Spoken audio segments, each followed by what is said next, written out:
Hey guys, welcome to my channel. My name is Jeff and I am finally bringing you guys the LUMIX GH5S versus the Canon 1DX Mark II. In my opinion, and for the work I do, I believe that these two cameras are the best prosumer cameras on the market in terms of filmmaking. Now the reason why I chose the GH5S as opposed to the GH5, after shooting paid jobs with both the GH5S and the GH5, and the 1DX Mark II, I actually believe the GH5S can hold its own a little bit more against the 1DX Mark II. And I know I'm going to get some GH5 users that are going to be hating on that, but from my experience with using all three cameras, that's why I chose the GH5S to compare to the 1DX. So the first thing to take in mind is the price of these cameras. Now the 1DX Mark II is significantly more expensive at about $5,500 as compared to the GH5S at about $2,300. So with the price of the 1DX Mark II, you could buy two GH5S cameras and then some for the price. Now the expensive price of the 1DX Mark II does not stop at the camera body itself. Keep in mind, if you go with the 1DX Mark II, you're also going to be spending a premium for the CFast cards, which are significantly more expensive than standard SD cards. Now I own about 4 SD cards, 3 64GB SD cards and one 128GB SD card. Now the 4 of those SD cards isn't even half the price of the 256GB CFast card that I bought for my 1DX. And with the cost of bigger CFast cards, the 1DX is also shooting in motion JPEG format, which is a bit of an outdated format, and it is very, very massive. And to show you how much bigger that codec is, I've shot with both the GH5S and the 1DX Mark II 4K 60 frames per second at 1 minute. So here I have open a bunch of the footage I shot on the 1DX Mark II, and I'm going to grab this minute of 4K 60 frames per second footage and I'm going to drop it on my desktop, and we're going to see how many gigs that is. Alright, so down here, that is approximately 6.7 gigabytes for 1 minute of 4K 60 frames per second. So we can close out of that now.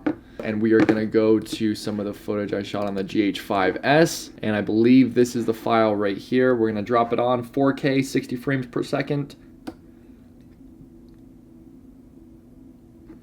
And you can see that it is just 1.09 gigabytes. So significantly smaller than the 1DX Mark II, about 5 gigs smaller. So just know, if you go with the 1DX Mark II, not only are you going to be spending a lot of money on those CFast cards, you are going to be spending about 6 times as much on storage. With that all being said, now let's get into the good stuff, the sensor size. Now the 1DX Mark II is a full frame sensor. Now that alone may be the determining factor why someone would go with the 1DX Mark II as opposed to the GH5S, which only has a micro 4/3 sensor. Now with the two cameras side by side, you can see the 1DX Mark II is bigger, even with the extended battery grip on the GH5S.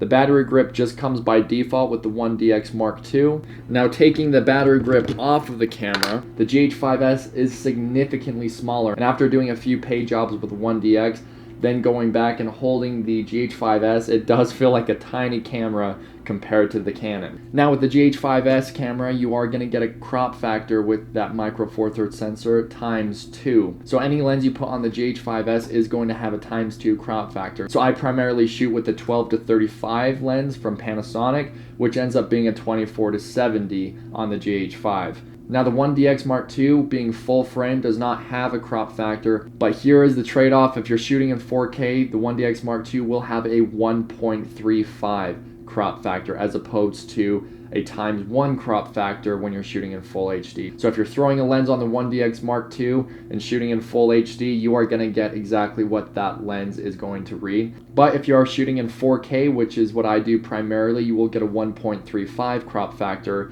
So for example, the lens that I like using the most on the 1DX Mark II is the Sigma 18-35 1.8, which ends up being about a 24-50 millimeter on the 1DX in 4K. Now this is probably the part of the comparison that you have all been waiting for, and that is low light performance. Now when Panasonic originally announced the GH5, it was a great camera. It had pretty much everything a videographer could want, except it wasn't very good in low light.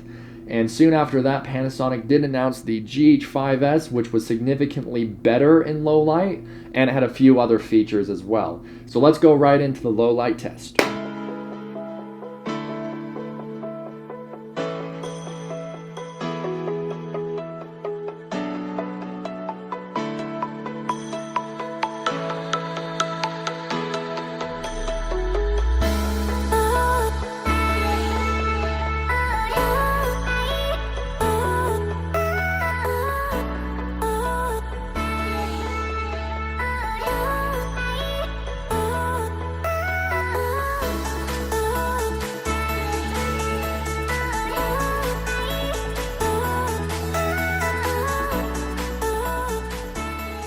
So as you can see, both cameras performed very, very well. In fact, I'm super impressed with the GH5S. That camera has a micro 4/3 sensor, so significantly smaller than the 1DX Mark II. So I'll let you pick which one you thought is better in terms of low light, but my honest opinion, I wouldn't let the low light performance determine which camera you're gonna get, because you're gonna get great performance from both. So something that Canon is famous for is its dual pixel autofocus system. And the Canon 1DX Mark II definitely has one of the best autofocus systems in the market. So if you're a GH5 user, and myself having been one since its original release, you will know as well as I do that the autofocus in that camera is horrific. It was something that a lot of people were very disappointed about when it came out. They've come out with updates for the camera, but the autofocus just never quite got up to par. Now when I got the 1DX Mark II a couple weeks ago, I was blown away because I was really excited to test the autofocus. I wanted to see if it was everything that everybody said it was, and it definitely was. And the best part about the autofocus is that it is so effective in video that you don't get any hunting. It's as if you have dual operators on the camera. One person's actually shooting and the other person is pulling focus like they do on actual professional film set. So first off, we'll have me walking to and from the GH5S in autofocusing mode, and you will see how pretty bad that is.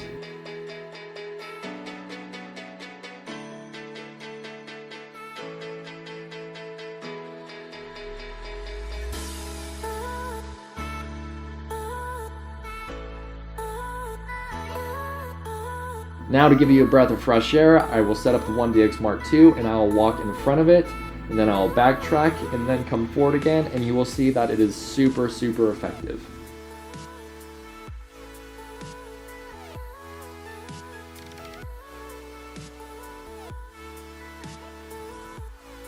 Now even though the GH5S camera's autofocus is garbage, its touch to focus is very sharp, and I was very comfortable manually changing my focus, and so being able to touch what I wanted in focus and then hit the record button, start filming, that worked and was good enough for me. So the Canon 1DX Mark II and the GH5S cameras are going to be primarily used for prosumer users and not so much used on professional film sets. So the ease of use of the camera is very, very important to run and gun filmmakers. And I'd have to say that the GH5S overall is an easier to use camera, and that is primarily because of the menu functions and the aperture and shutter wheels on the camera. The Canon 1DX Mark II will just have one wheel up here on top, and it is used to adjust the shutter when you are in manual mode. Now if I want to change my aperture, I have to change the mode on this camera so that I can use the shutter wheel and use that to adjust my aperture instead. The GH5S has two wheels, and in manual mode you'll be able to use the top wheel to adjust your aperture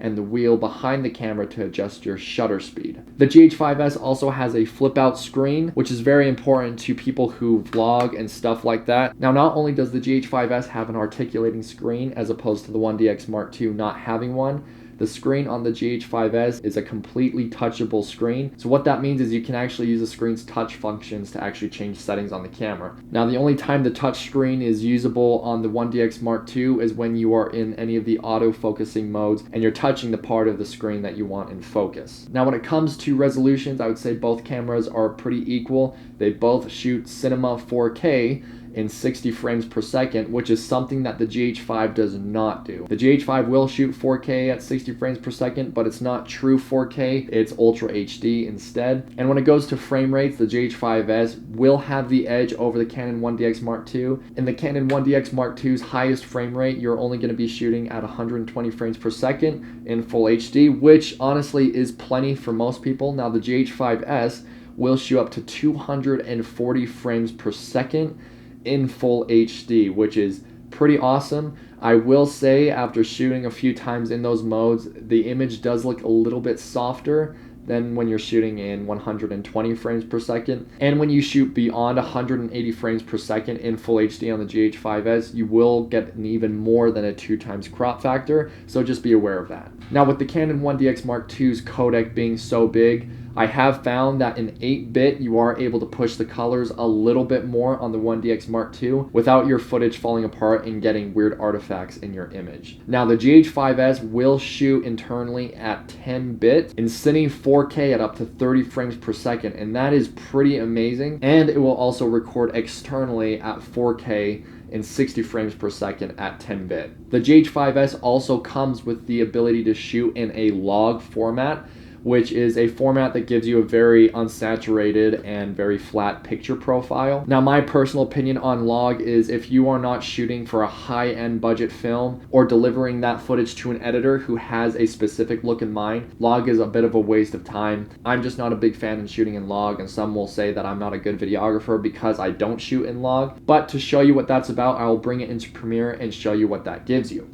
So here we are in Premiere, and you can see I've shot in the log picture profile on the GH5S. And as you can see, if we look at our scopes, it's going to give you a very flat picture profile, as opposed to more of a in-camera saturated look like this right here. And so we're going to go back to the picture profile of log, and I'm going to just kind of show you what you can do with that. So anytime I'm editing in footage, regardless if I shoot in log or not, I'm going to play with my RGB curves. So ideally you want to have a lot of this information close to your highlights up here and down here by your shadows. Now, you want to be careful. You don't want to go past all the way up here, because then you'll clip your highlights, and if you go below down here, you're going to crush your blacks. So I always just kind of play around with this and try and get more of a saturated and contrasted look. And you can see, just playing with that, it already does make it look a whole lot better as well. And with it being in log, it also is very desaturated, so we're going to pump some saturation. So in my honest opinion, if you're shooting in anything less than 10-bit, you should not be shooting in a log picture profile, because by the time you bring all those colors back, your footage is going to start falling apart, because the 8-bit codec usually can't handle that. Now, something that is becoming a big part of a lot of filmmakers' workflows are shooting time lapses, or having the ability to shoot a hyperlapse. Now, the 1DX Mark II cannot actually shoot internally a time lapse. You need to buy some extra accessories to be able to do that. Now, the GH5S can actually shoot time lapses internally. Now, it has a function where you can set it to take as many pictures as you want, and then once you're done, it will actually compress all those pictures into a time lapse internally. So by the time you take the SD card and import it into your editing software, you have both the raw images and the actual time lapse MP4 MOV file itself. And you can choose whether you want that to be in 4K or full HD. And the last thing I'm going to mention about these two cameras is the battery life. Now, having shot paid jobs with both the GH5S and the 1DX Mark II, I will say that shouldn't determine whether you get these cameras, because both have exceptional battery life. Now, if you go the GH5S route, I would recommend getting the battery grip for extended battery time, but the batteries themselves do last quite a while, so that's not something you really should be worried about. And the 1DX Mark II batteries are massive, and they do last a long time. In fact, when I'm shooting with this camera, the 256 gigabyte CFast card that I have will long run out before I even run out of battery. In fact, I'll still have close to all bars of battery life. So that's it for the comparison. Now, I will say there really isn't a perfect camera, but rather what camera is better for you. I actually had someone commenting on my last video saying I'd be better off using a Sony camera.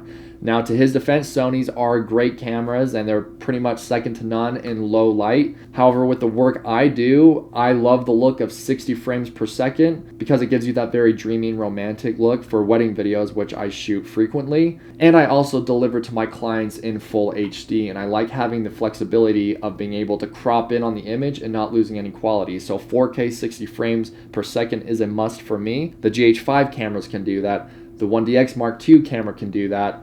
The Sony cameras can't do that.